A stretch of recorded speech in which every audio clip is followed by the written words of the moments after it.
जय श्री राम। जय हनुमान जी।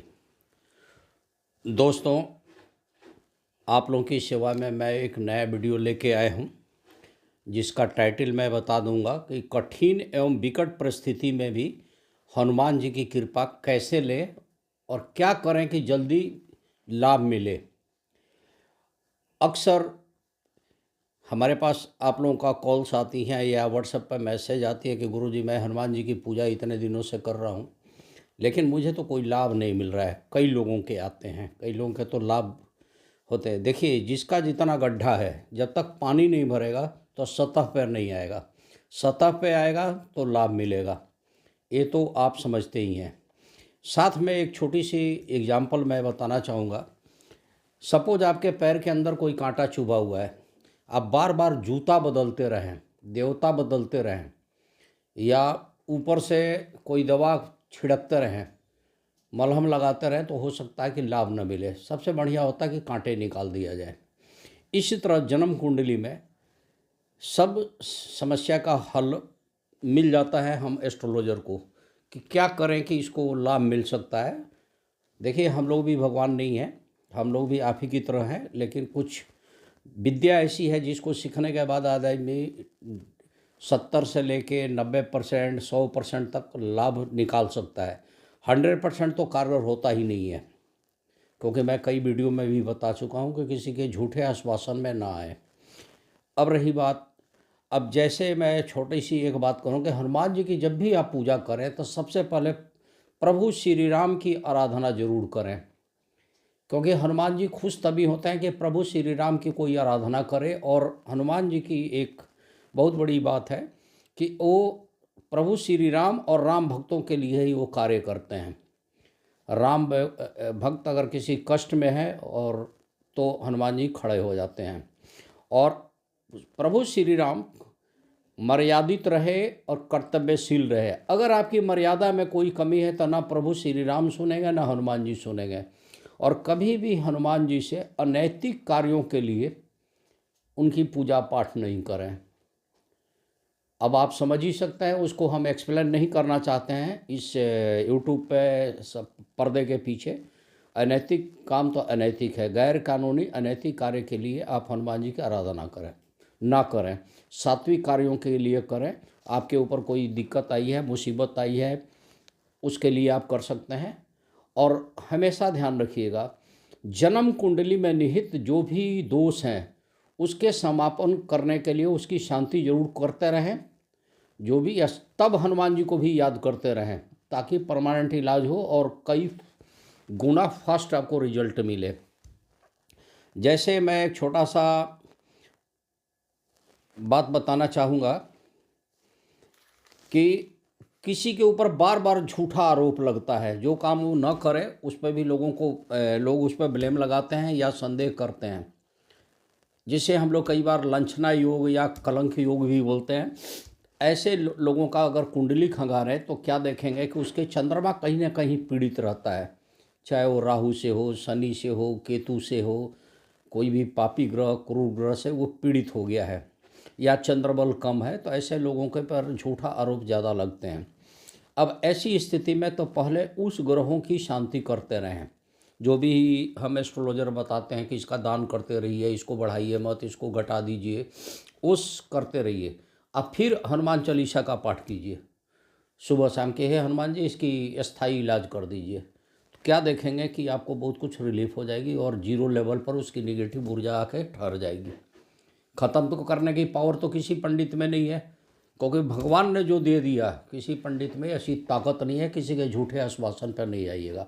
हाँ, निगेटिव और पॉजिटिव का खेल है, उसकी निगेटिव ऊर्जा जीरो लेवल पर आकर ठहर जाएगी।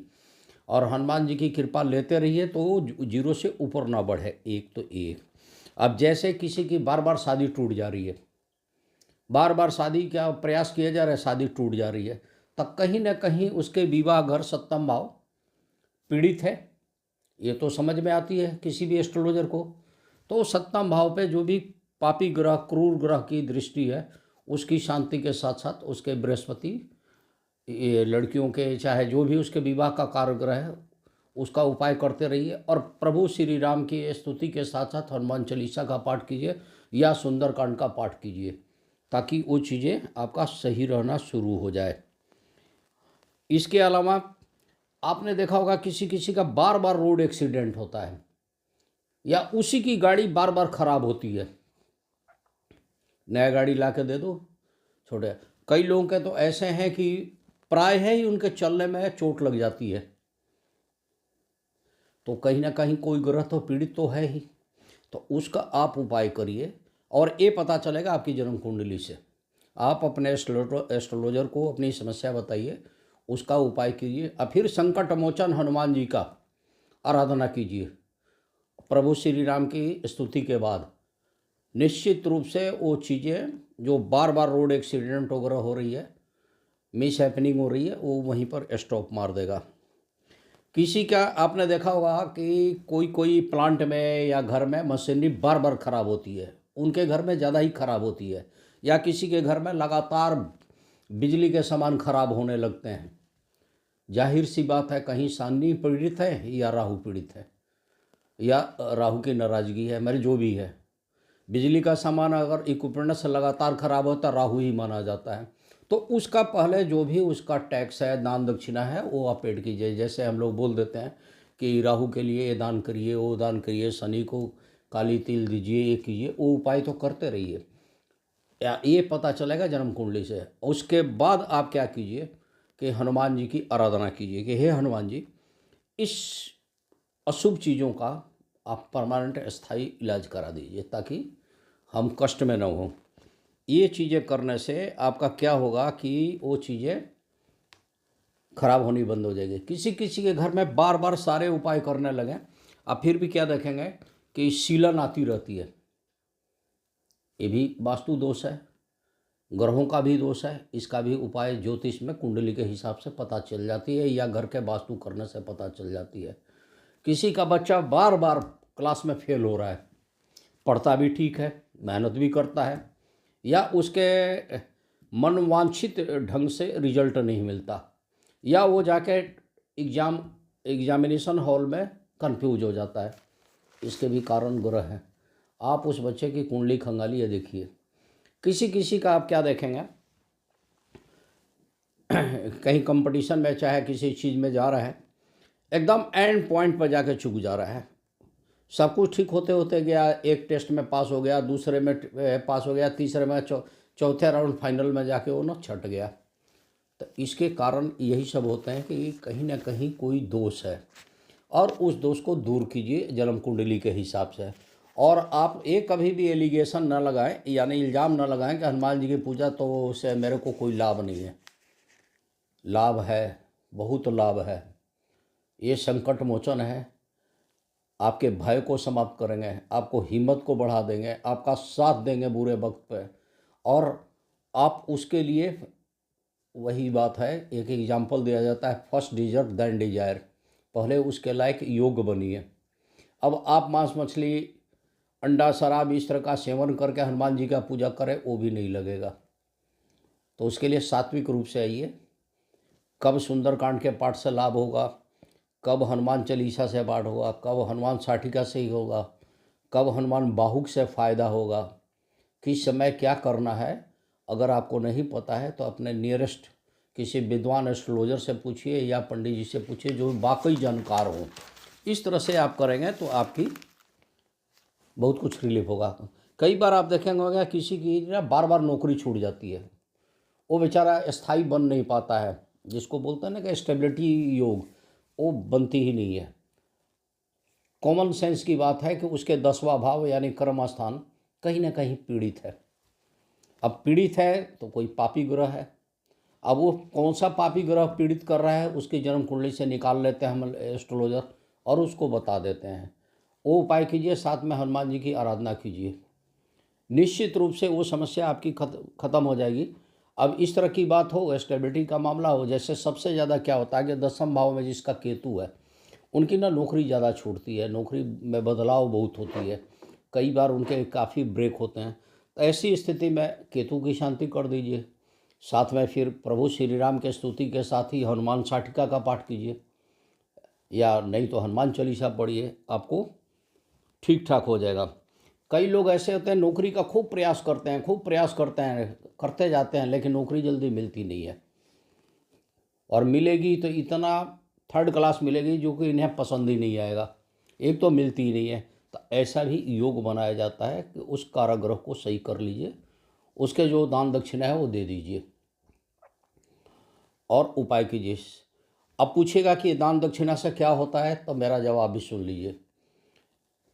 एक किसी ने मेरे से, कोई किसी ने, श्रद्धालु ने सवाल किया था मेरे ऑफिस में ही आके कि आप ना ये कहते हो कि आप चींटियों को पंजीरी डालिए, अननेसेसरी चींटी को हम खिलाते हैं, अन्न का या इस तरह की चीज़ों का व्यर्थ मिसयूज होता है। जैसे लोग दूध के ऊपर भी बोल देते हैं कि शिव जी को चढ़ाने से आपको क्या लाभ है। मैं बता रहा हूँ, सुन लीजिए।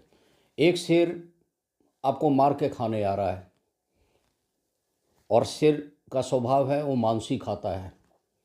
अगर उसको रास्ते में भरपेट गोश्त मिल जाए तो आप तक क्यों आएगा, वो वहीं से खा के वहीं लौट जाएगा। उसका अपना प्राकृतिक स्वभाव आलसी भी होता है। आप बच गए। सेम इसी तरह से केतु आपके भाग्य को हर जगह से चाल रहा है, भाग्य को आपके हर काम बिगाड़ रहा है। तो केतु को आटे की पंजेरी अगर आप झाड़ियों में चींटियों के लिए डाल दें तो आप ही का दिया हुआ चीज़ वो खा के भरपेट उसकी पूर्ण रूप से खुश हो गया तो आपके भाग्य में से लेना छोड़ देगा, आपको रिलीफ मिल जाएगी। ये मेरा जवाब है। ऐसे ही देखिए, मैं आपको बताऊं, कई कन्या या कई जेंट्स ऐसे भी हैं जिनकी बार बार शादी में रुकावट आ जाती है। दसों जगह लड़की या लड़का देखा देखी होती है, शादी तय होती है, फिर टूट जाती है। तो निश्चित रूप से कहीं ना कहीं उनका वो चीज़ बाधित है और सप्तम भाव बाधित है। उसका उपाय कर लीजिए। और एक उपाय बताएंगे आपके एस्ट्रोलॉजर को। मैं ये नहीं कहता हूँ कि हर लोग हमारे से ही संपर्क करें, कोई बढ़िया एस्ट्रोलॉजर से भी संपर्क कर लें, जो भी हो, जहाँ आपका विश्वास हो, और उसकी टैक्स कर दें। कई माता एवं बहनें क्या होती हैं कि उनका गर्भ नहीं ठहरता, संतान बाधा है, संतान होने में दिक्कत है, वो बहुत दिन तक कभी इस ओझा के पास, कभी उस ओझा के पास, तो उस भगत के पास, तो उस पंडित जी के पास, तो उनके पास कहवा झाड़ फूंक कराते हैं, फिर डॉक्टर के पास भी दौड़ते रहते हैं। सबसे पहला सवाल होता है कि कुंडली में संतान का योग है या नहीं है, अगर है तो कब का है और क्या चीज़ बाधित है। नॉर्मली पंचम भाव बाधित होने से संतान बाधा आ जाती है। तो अगर उसमें दिक्कत है तो उसका उपाय कीजिए, उसका टैक्स दीजिए। कई लोग क्या करते हैं, आजकल चला है सिस्टम, डॉक्टर लोग लेडीज का उस पूरा टेस्ट करके उसके बाद बता देते हैं कि आप ये करो। उस टेस्ट में और उसको करने में बहुत ज़्यादा पैसे भी लगते हैं और तभी सफल नहीं होता है। आजकल तो पैकेज शुरू हो गई है, इतना पैकेज लेंगे जी। तो पहले आप योग्यता देख लीजिए, उसके बाद उचित समय उचित उपाय करने से आपको रिलीफ होगा। तब हनुमान जी को याद कीजिए कि हनुमान जी यहाँ सहायक बनिए, हम प्रयास कर रहे हैं, आप मेरे सहायता कीजिए। अगर आप प्रयास नहीं करेंगे तो आपका कुछ भी नहीं होगा। कई लोगों की सवाल होती है कि गुरुजी हम कर्ज का तो बहुत उपाय करते हैं, आपने ये वीडियो डाला, उनका वीडियो देखा, उनका वीडियो देखा, उनका वीडियो। आप उस तथ्य को नहीं समझे कि जो डाली गई है। कर्ज क्यों हुई, कमी कहीं ना कहीं तो है, आपकी परिस्थितियां नहीं बन रही है कि आप पैसे लौटा दें, या आपके पास उतनी आमदनी नहीं है, सेविंग नहीं है कि आप रिटर्न करें, कर्ज में है, ठीक है मैं मान लिया। तो कारक ढूंढिए, बुध ग्रह है तो ऋण मोचन गणेश स्रोत का पाठ कीजिए। मंगल ग्रह है, ऋण मोचन मंगल स्रोत का पाठ कीजिए, ये तो है। प्लस उन ग्रहों को, कारक ग्रह को शांत कीजिए और हनुमान जी को याद कीजिए। सारे रोग दोष कर्ज सब समाप्त कर देते हैं हनुमान जी। हनुमान चालीसा पढ़िए, हनुमान साठिका पढ़िए, सुंदरकांड पढ़िए, हनुमान जी पर विश्वास कीजिए, हनुमान जी आपका साथ देंगे। जी हाँ दोस्तों, तो ये था मेरा आज का वीडियो। आशा ही नहीं, पूरी विश्वास है कि आप लोगों को पसंद आएगी। कोई भी बात अगर आपकी है तो उस पर कमेंट्स में लिख देंगे, हम उसका जवाब देंगे। तब तक के लिए हमें आज्ञा दें और एक बार प्रेम से बोलिए जय श्री राम, जय हनुमान जी।